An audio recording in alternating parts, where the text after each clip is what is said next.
Good morning, my brothers and sisters. Welcome to episode number 51 in the book of Hebrews. We're in chapter 11, officially, verse 32, where it's listing a bunch of people from the Old Testament. Today is Samuel. Today's title is Flag Etiquette for God's Word. So we have to go to flag etiquette to help understand this lesson or to leave a word picture for it. So a flag, the flag of a country, stars and stripes is my country's flag. It represents and it sort of speaks for our country. It stands for it in a certain sense. So there are rules that go along with flags. They're not supposed to be flying in the dark. They can fly at night, but they're supposed to be lit. And one of the interesting rules about flag etiquette for a flag is that it is supposed to live its entire life and never touch the ground. Our flag, and other flags too, I'm sure they have this in other countries, one of the rules is never let a flag touch the ground. So, of course, some people that are trying to specifically show disrespect to the flag, they'll put the flag on the ground, and then they really want to get things bad. They'll stomp on the flag and, get the flag dirty. So Samuel is going to be our example of faith today.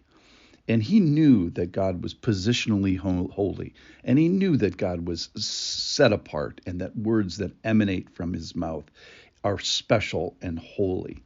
And so he set out to do two things. Number one was to listen, but then the second one, which relies on the imagery of the flag imagery, he let none of his words fall to the ground. He let none of the Lord's words fall to the ground.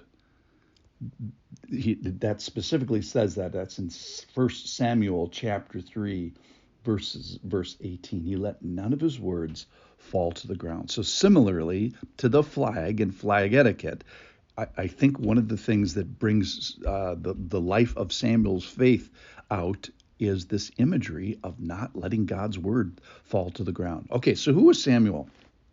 It's about 1100 BC. He's the last judge of Israel. And it's this in-between time. So the next big thing to happen is he's going to anoint Saul, and then he's going to anoint David. We know all kinds of things about Samuel. We know when he was born and how he came out of faith from Hannah's prayer and from the pain of infertility. We know about his childhood and where he worked and who he worked under in the temple.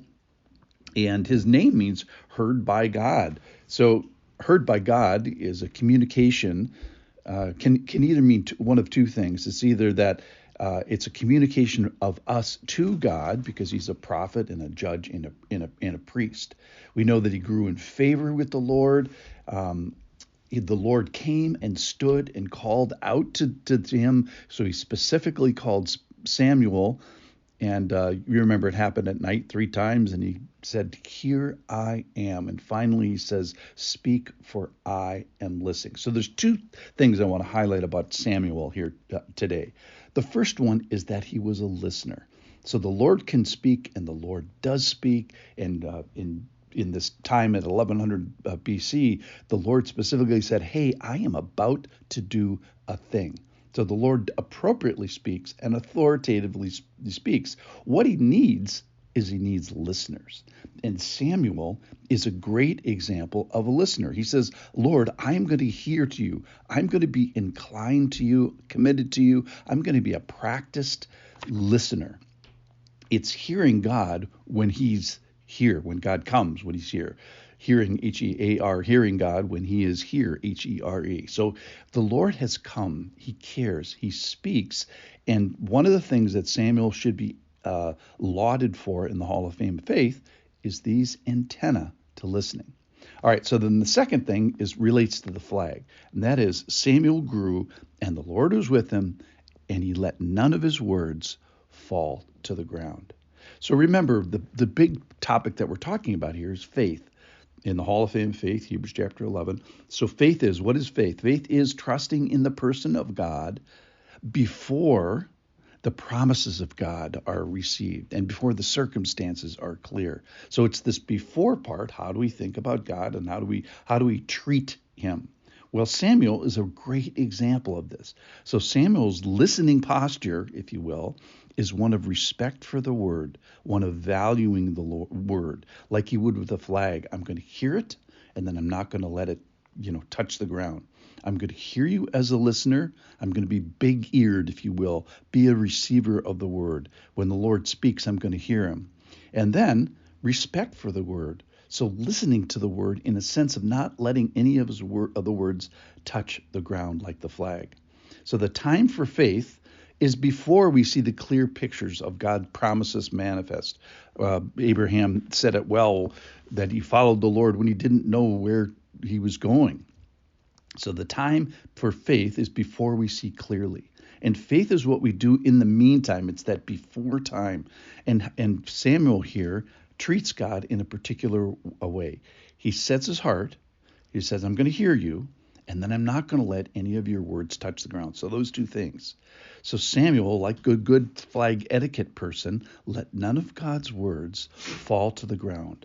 So he doesn't abandon the word. He doesn't cast them down. He doesn't stomp on them. He doesn't commit the sin of omission or the sin of commission, either cast them down by neglect or, specifically disobey them.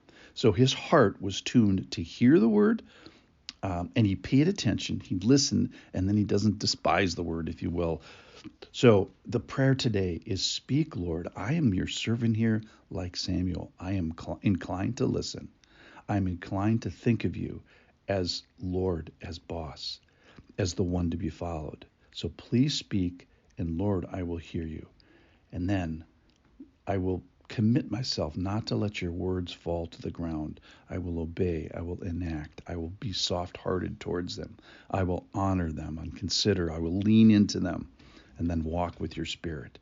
So Lord, let your words that come from the throne, I will endeavor never to let them touch the ground like Samuel. Thanks for listening.